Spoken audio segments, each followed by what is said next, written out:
Agent Power Huddle is a daily jumpstart, giving you all the tools you need to create an amazing real estate career.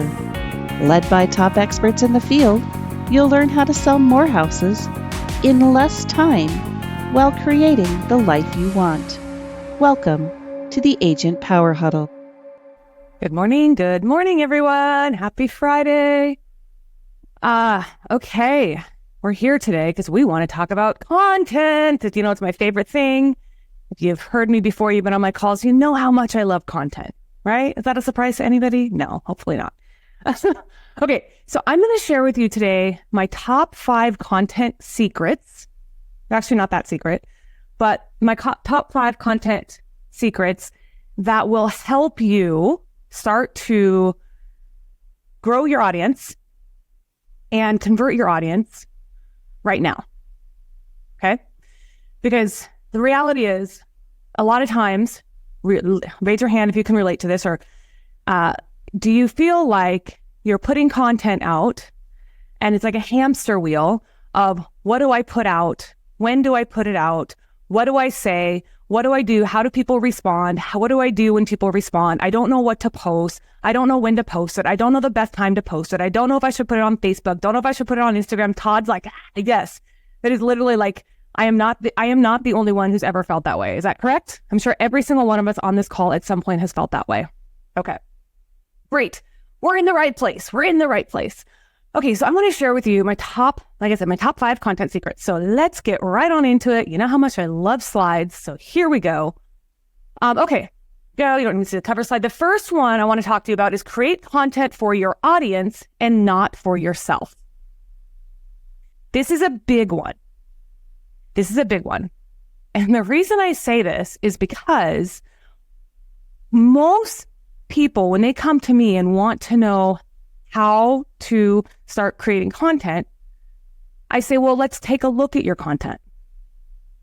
And what they're showing me is content that has zero engagement, low amount of reach without having to put money behind it. Okay. Organic reach, organic engagement is very low. So what that tells me, A, is that your audience does not like your content. It tells me that you think that's the content that you should be putting out, but you haven't taken time to actually look at the analytics, look at the data and say, okay, audience, this is what I like. This is what you want to see. Okay. So create content for your audience and not for you. I'm going to give you a secret book that I'm reading right now that is a freaking game changer. Because, you know, I've talked about the disc. I talked about a couple weeks ago, I did a thing about how to create content for the disc profile, right? If you were on that call, it's a really good call. We got a lot of good insight from that. I want you to read this book. It's called Surrounded by Idiots. Surrounded by Idiots. And first of all, how many of you are a D on this call? 1, 2, 3. Keep your hand up. I want to see you. 1, 2, 3, 4, 5. 5 people. Okay. D's. Okay. There are 32 people on this call. What is that? 15% of us are D's. I'm going to tell you something that we do wrong, D's. I'm going to tell you right now. We put content out that we want. We speak to D's. But look at how many people on this call are not D's. So if you're putting content out and you're only speaking to D's, your audience is not going to grow.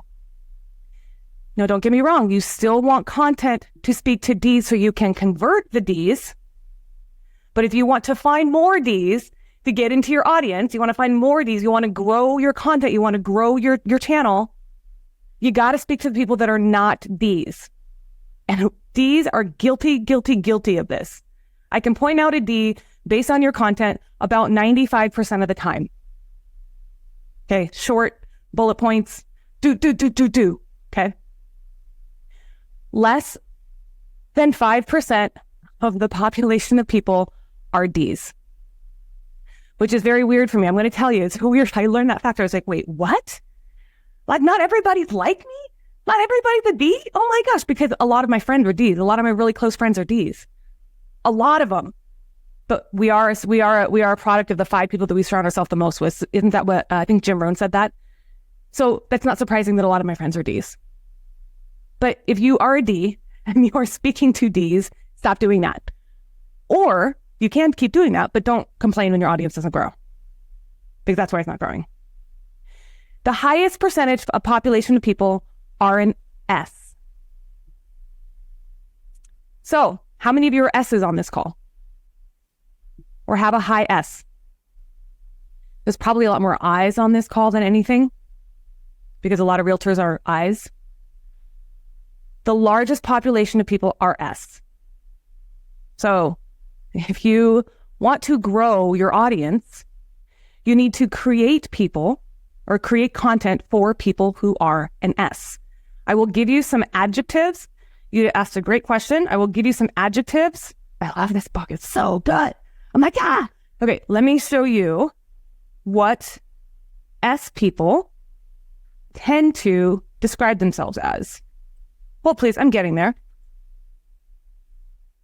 Friendly, calm, reliable, considerate, pleasant, patient, predictable, stable, team player, discreet, thoughtful, and your S's are really good listeners. These are the people that are not going to like speak about themselves. These are the people who are like, oh, I don't want to talk about myself. I don't want to brag. I don't want to come off as I'm sharing too much. They're so like they're very, very like inside. That is the largest percentage of people. So your tip for you that you take from this is, if you want to grow your content, you want to grow your audience, and you want to reach more people online, you need to be talking to S's. Bottom line. Your C's are also a very high percentage of the population. Your C's are your compliance. That we talked about this a couple weeks ago. Those are the people that are detail oriented. Like if you get a detail wrong, you're going to call you out that you got the detail wrong. Okay? It's a very large percentage of people. Debbie, are you laughing at me because it's true? Yeah. Do you do that? Oh, you don't call people out? She does do it. Yeah. Debbie's like, you're wrong. You're so wrong. Okay. But those are the largest percentage of population. So if you want to reach more people, your content needs to talk to those S's and C's. I'm just telling you that right now. Stop creating content for yourself. Now, if you are an S or a C, and sorry, I just saw Debbie's comment. I'd like to think I'm nice about it. Yeah, you are, Debbie. You're very nice about it. I'll give you that. But if you are an S or a C, and you are putting content out there that also speaks to an S or a C, you also need to pay attention. Like, we're going to go back to kind of the beginning of this whole point, is pay attention to your analytics. Meta analytics are amazing. They will tell you exactly what your audience likes. They will tell you if your content reached a large amount of people. They will tell you if your content is good for awareness. They will tell you if your content is good for engagement. It will tell you if your content is potentially conversion content. You just got to pay attention to those analytics. And so when you do, then you recreate that content, or you create content that's in that same category.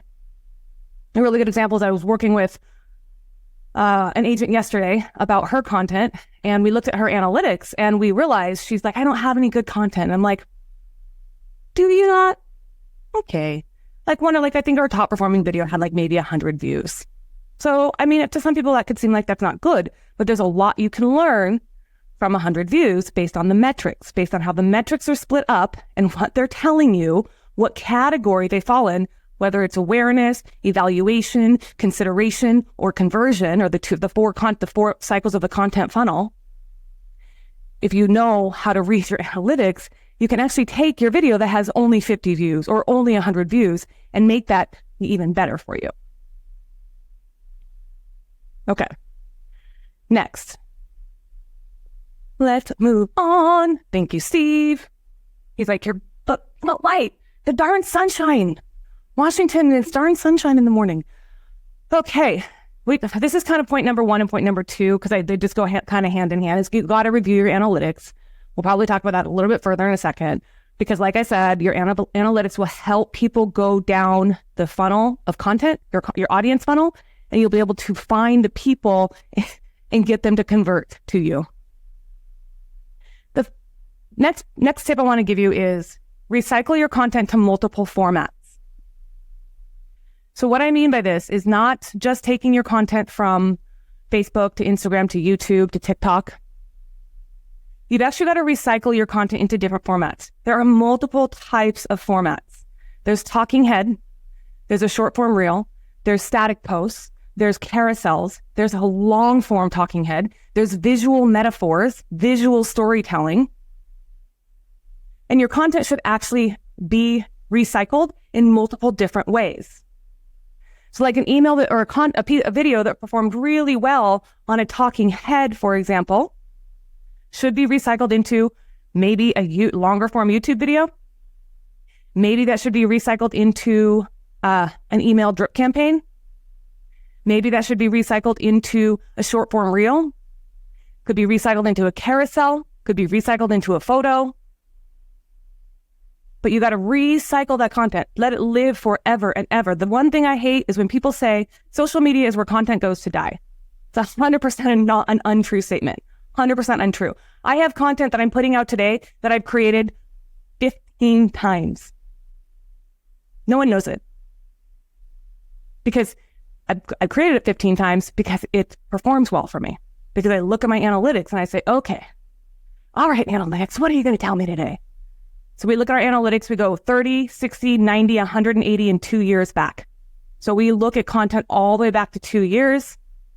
And if you're really good about creating evergreen content, you can recycle that 2-year-old content and you can redo that into a whole new piece of content today. And no one's the wiser. And you save a ton of time. So if you are struggling with content ideas, go back and look at your analytics. Your analytics will tell you what people want. And if you don't have like an Instagram business and you're still on an Instagram personal account and you can't go back and look at analytics because it doesn't let you do that, you can go back and just look at you don't have to scroll through your Instagram and be like likes, comments, shares, whatever. Look at each post individually. It's a little bit harder, which is why I encourage you, if you do not have a Facebook business or Instagram business account, you should get one because it's going to help you a lot more and at least understanding your content than having a personal account. All right, tip number 4, and I'm super, super passionate about this one. Tell stories, not facts. Okay. Storytelling. So here's an example of a fact. Okay. Eric and Rosa bought a house from me and we helped them get into a house in 5 days. A fact. Okay. Another fact is I got a 5-star testimonial or a 5-star review. That's a fact. Another fact is, hey, I just put this house on the market. That's a fact. Does that tell you anything? You're learning nothing from that. Cool. You got a 5-star review. Cool. Are you going to show me if you get a 1-star review? Probably not. You're not going to show me if you get a 1-star review. You're only going to show me the 5-star reviews, right? Have any of you ever put out a 1-star review? Be like, yeah, I got a 1-star review. No, you don't. Why would you? Okay. But what you will do is you'll be like, I had these clients and, their house is on the market for 65 days. 65 days. And in any market, 65 days can be really stressful. It can lead to a lot of emotional upset. It can lead to a lot of distress, a lot of fighting between a couple, right? A lot of financial worry. Could be a lot of things. There's a lot of things that can come from having your house on the market for 65 days or for even 2 days in this market right now in Washington. Okay. In my market, at least. But if I were to just say, hey, I just sold this house and it was on the market for 65 days and then we sold it for 10% over asking price, that does not tell the story. So think about it. When you're going back and you're looking at what you're trying to explain or what you're trying to showcase, how can you showcase what you're doing? How can you explain to people what you're doing? Because I really don't care that you got a 5-star review, to be super honest with you. Cool. I mean, that's my goal too, right? I mean, I shouldn't say I don't care. I do, but like, that's not what's going to make me want to look at your content. And the reality is, even though I am a real estate agent, you want me to know what you do for a living. You want me to know what sets you apart. Why? Why should I know what you do? I'm asking. Anyone can ask me answer this question. Referrals. Yeah. 100%. Plus, you don't want to be a commodity. Right. You don't want to be a commodity. Like, you guys, I know on this call alone, I have 1, 2, 3, 4, 5, 6, 7, 8 real estate agents in my market. 8 in my own market. Every single one of us are different. And the only way you know that is because we tell our story. But if I were to say, hey, and actually, to be honest with you, 2 of you are in like within a 5, 10, 15 minute or 15 mile radius of me. Okay. But we're all so different. But the only way you know that, the only way you are all here on my call today versus any of these other agents who have a call is because of the stories that I tell. Like, I could sit here and I'd be like, yeah, I sold $20 million last year. I did this, I did that. That's cool. But you're here because what you know about me is that I run a business. I love systems. I love people. I like to teach. I like to share. I like to inspire. And you're here for one of those reasons. You're not here just because I sold $20 million last year and I was I was the top 1.5% of EXP agents in Washington. Cool. Yay. Right? That's not why you're here. So you just got to remember about the storytelling. That tell stories. Don't just tell the facts. Share the story behind how you got the fact. And if you can look at it from that point of view, that's going to make a huge difference in actually converting the content. Stories also talk about like your personal stories about your life. Have any of you ever seen any of my stories about my dog? See my dog. I mean, even though my dog had her spleen removed in September. See, Jackie does, because I told the story. But if I had just not told the story about my dog having her spleen removed and just been like, my dog had her spleen removed, it probably wouldn't hit, right? And as you know, like, not everybody is going to connect to every story. Some people really connect to my fitness story. Some people are intimidated by it. Some people really connect with the fact that I love to read. Some people really are connected to the fact that I love to read fiction. Some people don't. But there's so many different aspects to you as an individual that you got to make sure you share all of those stories, because all of those stories are what makes you unique. All of those stories are what draw people to you. And all of those stories are what's going to help people want to continue to come to you. Okay.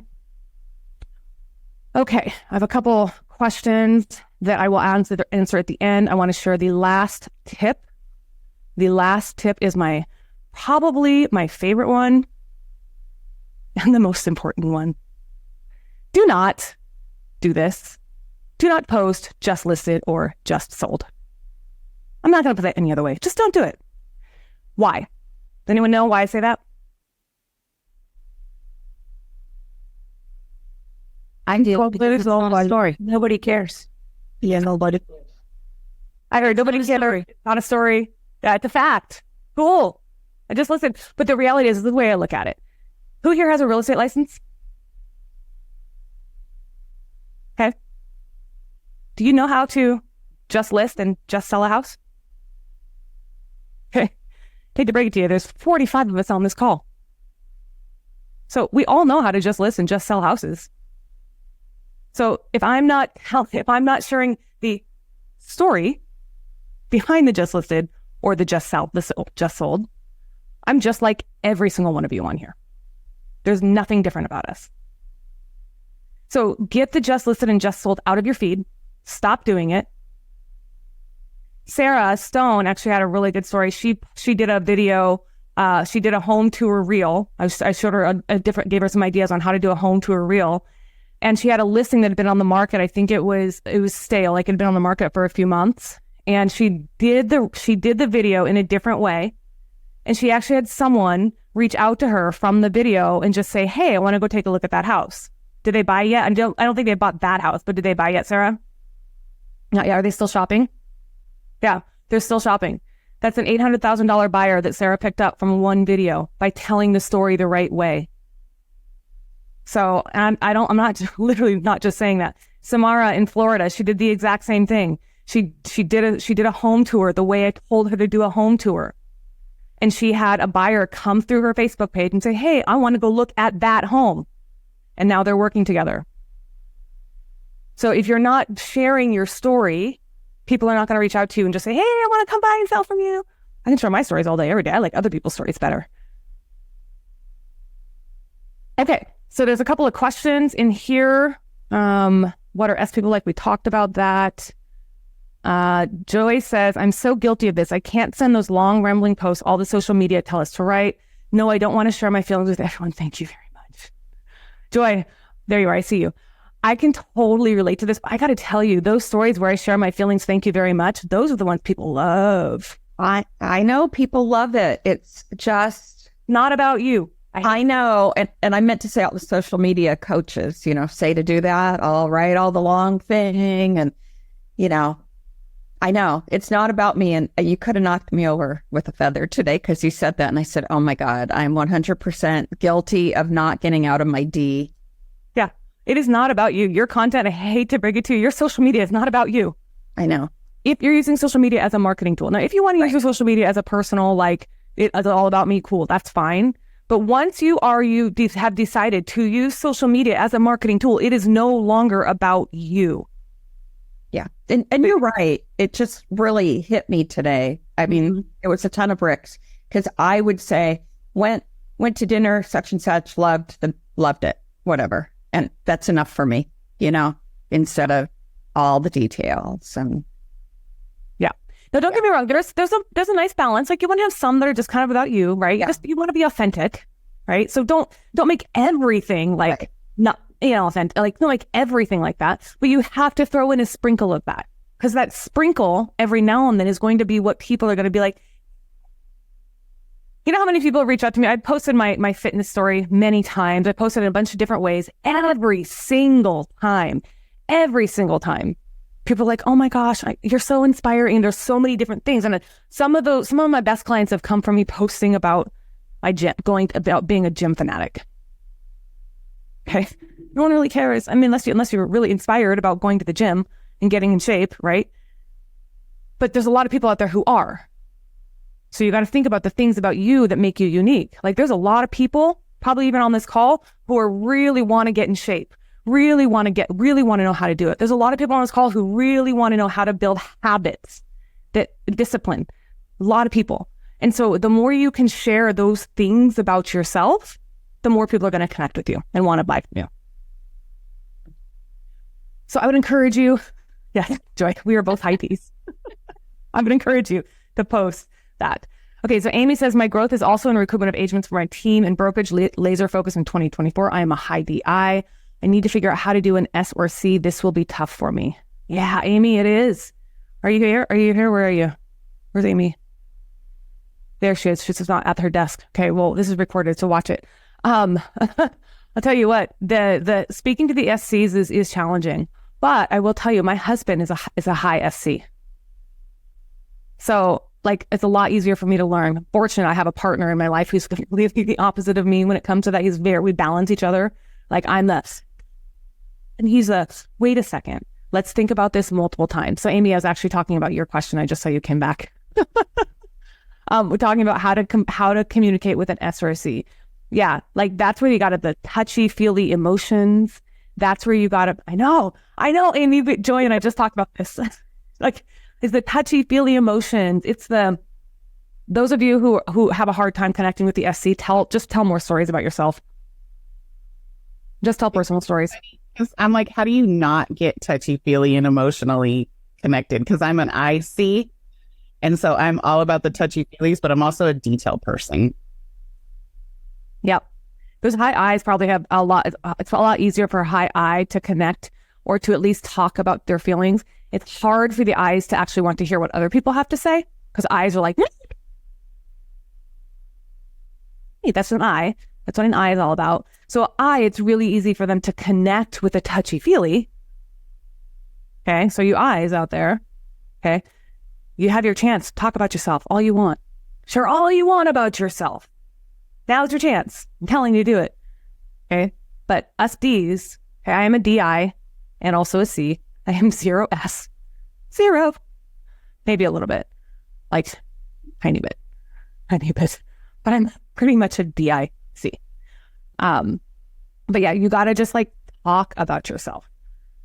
Joy said she loves Metricool for analytics, scheduling, repurposing. She uses the free version. That's great. I personally prefer Meta Analytics. It's a lot easier for me to read the metrics I want. But find your analytics tool and use that one. Whichever one it is, just use that one. Doesn't matter. If you have gone into any of my workshops or any of my trainings, I show you how to use Meta Analytics at a deep level. Okay. Isabel wants to know, what's a great book for becoming a better storyteller? I have on my list of books, I have few. I have Building a Story Brand by Donald Miller, Stories That Stick by Kinder Hall. And I think there's another one that I just put in my cart. I can't remember what it is, but those two are my two favorite. Building a Story Brand by Donald Miller and Stories That Stick by Kinder Hall. There's also the podcast, CEO Success Stories, that's really good. Other things I recommend if you want to become a better storyteller is to read biographies of people. Right now, I'm listening to Steve Jobs. I'm all about this morning. I said to I have a millionaire mastermind partner, and I was like, I'm tired of listening to the millionaires. I don't listen to any more millionaires. No more. I want to listen to billionaires. I have a whole series of books on billionaires now that I'm about to listen to, and I'm just super excited. So you guys it's coming for you. Just watch. Here it comes. It's going to filter through me and come to you. But yeah, so I would recommend if you want to learn to be a better storyteller, listen to a lot of memoirs. Matthew McConaughey's Green Lights is one of the best ones I've ever listened to. So good. The way he tells his story is just incredible. The way that he can inspire you to take action through his own personal story. Just listen and repeat. Another really good one that I loved was Will by Will Smith. Incredible. He's an incredible storyteller. Katrina, is one of yours? He's an incredible storyteller. Such a good storyteller. So that's, you can read story books all day about the how-tos, but I have personally learned that learning how to tell stories comes better by listening to other people tell theirs. Okay. Amy said, I'm a high D. I want to recruit agents to work with me. Amy, we should, Preeti, are you here? I see you. Do you have my calendar link looked up or pulled up? If you can pull that up, Amy, you should book a call on my calendar. We can talk about that because that's also one of my things for 2024 as well. So I have some ideas for you. Okay. Anything else? Any questions? Any other thoughts, insights as we're coming through? Okay. What do you think? What do you think? Can you all take some of these tips that we just learned and implement them? Yes. Lynea, what was that podcast again? I'm looking it up, trying to subscribe. CEO Success Story. Is it Scott Clary? That one? I think so, yeah. Okay. I'll find it and send it to you or put it in the group. Okay, thank you. I have to look at it. I'm sorry. CEO Success Stories by who, Scott? Joy, who were you saying? Oh, I think it's Scott Clary. That's what came up. Okay, thank you. People, different CEOs. Is that it? And they tell their story. Okay. Yes. Perfect. Thank you. Yep. But also listen to books about billionaires. Yeah. So much. You learn so much when you learn about a billionaire's mind. Okay.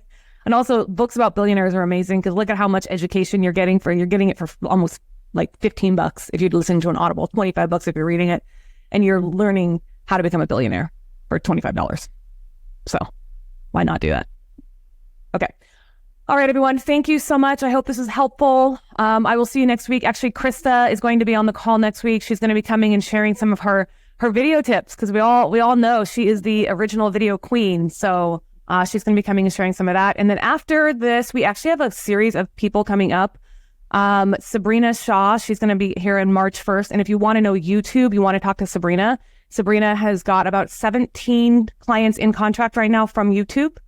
So I would definitely listen to her. And then after that, we're going to have Tara Roy come on and talk about YouTube thumbnails. If you want to, if you really want to kind of hit YouTube as a strategy, Juie's going to come on and she's going to share how she got 50,000 GCI in her database from events without doing any marketing. So if you want to learn what's actually working right now, the next few months, I'm going to have some people come and sharing their stories. So I appreciate you all. See you next week. Thank you. If you'd like more information or to get connected to the Agent Power Huddle, join our free Facebook group. This call was designed for the agents in our EXP organization, but open to any agent from any brokerage. If you're a guest and you're interested in learning more about EXP or our specific resources within the Agent Collective, reach out to the person who invited you to this call to get more info. Produced by the Agent Collective Media Network.